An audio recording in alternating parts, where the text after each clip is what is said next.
Hey guys, I'm back with part two of Soho Karen Miya Ponsetto's interview with Gayle King on CBS this morning. Let's take a look.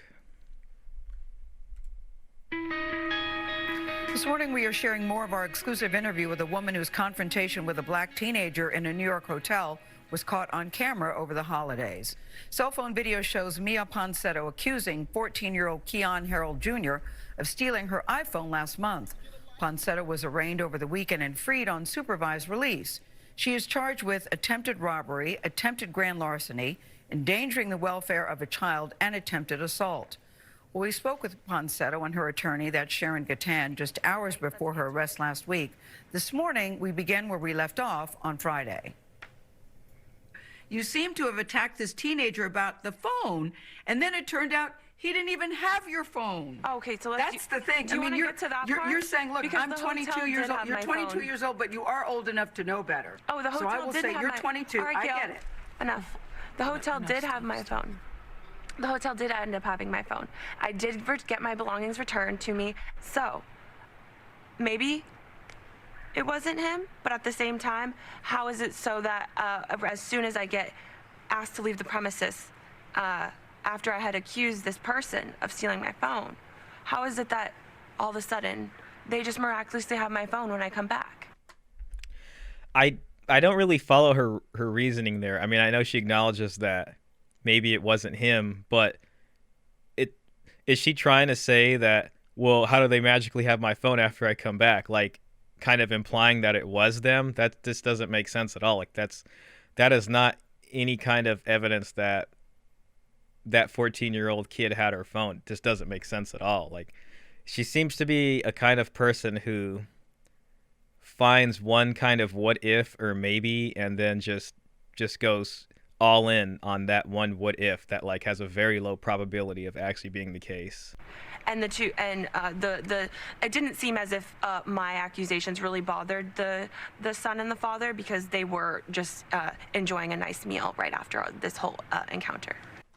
I mean, so okay, well that's weird, because it sounds like she was still, maybe when she came back to get the phone she saw them eating perhaps, and that's how she knows that. Otherwise it would be kind of weird. But she can't say whether or not they're enjoying a nice meal. I mean, they're probably sitting there just trying to process what happened. And, you know, they're obviously going down to breakfast from before, but that doesn't mean that there was no trauma inflicted, or, you know, their days weren't ruined, or, you know, problems. It's not like they're perfectly happy. It's just so weird. But all I'm saying, I don't know if you... Mia, I want this to be over, and I'm sorry. Whether they were so I would love to make this short and sweet, Gayle. I want this to be over. I'm sorry. Like, it's just someone who, she's not taking it seriously. She thinks that's such a small thing. Like, I'm saying sorry. Let's just make this go away now. But that's not how it works, because she actually did commit a crime. And it's just, seems like in her opinion, it's just not a big deal at all. Like, she has not fully grasped what she did wrong. Mia, I want to go back to that day. Take us back to that day. We've all seen the video. Okay, so I arrived back to the hotel after grabbing some Starbucks. I had noticed my phone had been missing, so I just approached the hotel manager, asked him if he could kindly just check the footage. In my opinion, I was like, okay, any person walking down could possibly be the person that might have had my phone. I wasn't racial profiling whatsoever. I'm a woman. I'm Puerto Rican. I'm like a woman of color. I'm Italian, Greek, Puerto Rican. You keep saying you're Puerto Rican. Does that mean that you can't be racist because you're saying you're a woman of color? That is like the perfect response from Gayle King. I could not have said that better myself. And that was exactly what I was thinking. It's just, I mean, so you're a woman of color. That doesn't all of a sudden give you like special powers to be able to racial profile other people. You can still be guilty of racism. That's so bad. Is that what you mean? Exactly. Well, I would disagree that people of color can be racist too. Do you believe that you should pay a price for this? I don't feel that my accusation is a crime. But it's more than the accusation. It's the way that you tackled him, it seems, on the videotape. What would you do differently? You said that you look at that tape and that's not who you are. I think I could have just asked the hotel manager. So, yes, I could have stepped aside, or the father and I. We immediately could have started just speaking at a lower tone, and probably that would have handled the whole situation a lot better. With all due respect, When Mr. Harold was talking to you, it seemed to me that he was responding to you because you had accused his son. I'm saying that both of us. I said it, both of us. You see two black people? No, I'm not letting him walk away with my phone. Bottom line is this issue is much bigger than I think Miya is appreciating, and she sees it as a very simple thing. Attorney Sharon. That's so fun. I think the attorney is. I don't see how she's helping her client there. I mean, she's pretty much directly saying that, or indirectly, that her client still does not acknowledge what happened. I mean, and she really doesn't understand what happened. You know, she still thinks this is about just the accusation and not about the actual assault. She keeps not, directly discussing that point when Gayle brings it up, that she, it's not just about the accusation, that she tackled the young boy to the ground. And it's just, she just thinks, oh, I'll apologize, it'll go away. How is this a crime? And if she's asking, how is this a crime, then how can she even really apologize if she doesn't know what she did? Sharon Gatan sat with Ponsetto through the entire interview and wanted her client to feel empowered to tell her own story. But Gatan also felt it important to provide context on Ponsetto's state of mind at the time of the incident. So let me just boil it down. She was a 22-year-old woman alone in New York. No one is with her. Her entire contacts, flight arrangements, Wi-Fi, emails, Apple Pay, her funds, her money is all on that phone. She agreed that her behavior and her actions were definitely less than elegant, shall we say, and less than graceful and less than what anyone else would do, and she agreed, and she wouldn't have repeated it. It's been reported that your phone was returned to you by an Uber driver. Is that true? That is not true because I arrived at the hotel with my phone in my hand. Okay, who returned your phone to you? The hotel receptionist. Miya, where had the phone been? Why don't we ask the hotel receptionist? Miya, to be honest, I'm telling you, you seem to be not remorseful, to have no contrition, that you're almost a little flippant about this. I love how what Gayle says directly contradicts what the attorney just said. You know, the attorney said that she's remorseful, but this interview just clearly contradicts that statement. I don't know if the attorney's plan was to have her go on there and be apologetic, but even the attorney's main argument is, well, she's a 22-year-old girl in New York City for the first time, and all of her contacts and this and that is on her phone. And it's just like she's just trying to get you to feel sorry and then kind of paint her to be the victim when she's not the victim in all this. So whether or not she was scared, it doesn't justify any of her actions. It's just it just doesn't make sense at all. You have to understand, for this teenage boy who says that he was shattered, who said that he was traumatized, this is a big traumatized. Deal. She can't even she can't hear about the other person's, what the effects on them or what happened. It's just about, what about me? I'm traumatized. She can't even acknowledge that the other people might have incurred some kind of damage, psychological or physical or otherwise. It's just, I'm traumatized. We should be talking about me. I'm the one with the problem. Traumatized too because... Yeah, and I'm sorry. I'm sorry from the bottom of my heart. He is honestly, he's 14. And that's what they're claiming.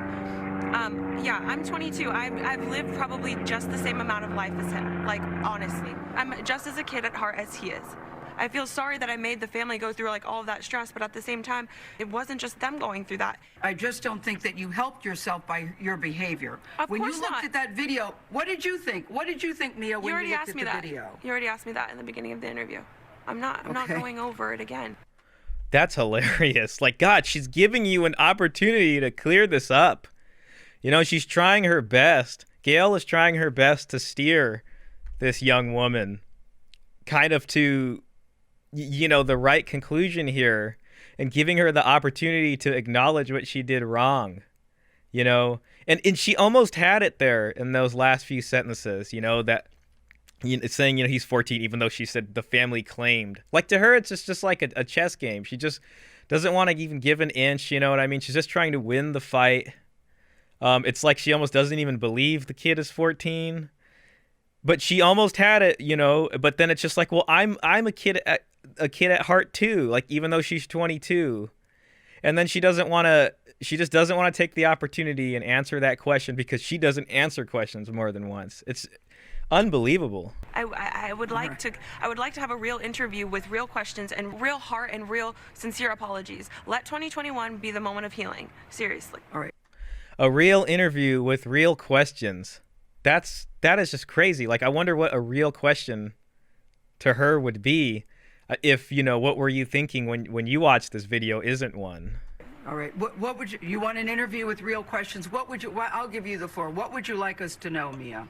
Oh, beautiful. I'm sincerely sorry to the family, and the dad and the son for making them feel as if I was. Oh God, she did it again. She did it in the first one when she apologized for making them feel, for making them this. It should be about for what I did to them. That would be the real apology. Racist towards them when that is not my intention. Now, during the interview, Ponsetto kept interrupting her attorney, and Sharon Gatan says her client went off script. According to her lawyer, Ponsetto was prepared for this interview. They had talked about it. They had gone over it. But the 22-year-old, she says, decided to disregard her advice she was given and just went on her own. Miya Ponsetto was due back in court in March. I really felt for the attorney. We cut out a lot of it because I think you already get a sense of Miya Ponsetto. But there was a very interesting exchange between the attorney and Miya at one point, and we just decided just to let it go. But the attorney says, look, she's concerned about her mental health and her well-being, and she, of course, wishes her well. And I could see why she is concerned. They'll probably go the mental health angle now. I don't understand why the attorney ever agreed to that interview. I mean, it sounds like she probably did not sit down and have her. She said she scripted it, you know, or they had a script, which is kind of, in truth, you know, I know that's how it works, but it's kind of sad that they have to admit that. You know what I mean? I'm almost happy that Miya went off on her own instead of going with whatever the script was. But I don't feel bad for the attorney in this case. She's made a bad decision to go on national television. So that's on the attorney. The attorney worked very, very hard to try to guide her client during the interview, and it just, you know, I think it's hard when you have a client that doesn't pay attention to what you're saying. I think that's very difficult. It's difficult to sit there in silence while your client essentially gets herself in trouble. And judging by the backlash over the weekend to the first part of your interview, it was not received well. Yeah, I'm not sure if Miya really understands the gravity of this situation yet. I'm still not convinced. Once she was arrested, I think she probably figured that out. I mean, that still might not even be true. Some people just are so thick-headed that just nothing will get through to them. I mean, I don't know, like, if I'm missing something here, if there's like some great game of 4D chess being played that I just don't understand. The first thing I thought about after I released the first video with part 1 of the interview was Bad Baby, the Cash Me Outside girl. Yeah, everybody remembers her. And I just keep remembering her when I watch this video. Like, we could be having a new Bad Baby in the making here. And it's like, maybe that's just the ticket. Maybe that's the game that I just am not smart enough to understand. Maybe it's like, well, I'm going to get in trouble. I'll go to jail for a little bit. But, you know, all of a sudden, like, I'm going to be super popular on social media. And there's going to be a bunch of other little girls out there wearing black hats that say daddy on it. And I'll just become a millionaire. And the key to that is to just be completely unapologetic on national television and be super disrespectful and entitled. And it's like, it almost works. I get it. I mean, hell, I'm going to be following the news to see what happens next, because anybody that's like that, surely something will happen next. I mean, a person like that with that kind of a mindset walking through the world is bound to run into some interesting situations that create content for everybody else to consume. But it's just the way it works. I don't know if that's what their plan is, but, you know, maybe it's working and maybe I'm missing something. If you like this video, please remember to like, comment, subscribe. I do enjoy reading the comments, so I would love to hear what you think. Maybe your take is completely different than mine. Please let me know down below. And if you haven't watched part 1, please check out part 1. I'll go ahead and link that here for you now. So take it easy and see you guys next time.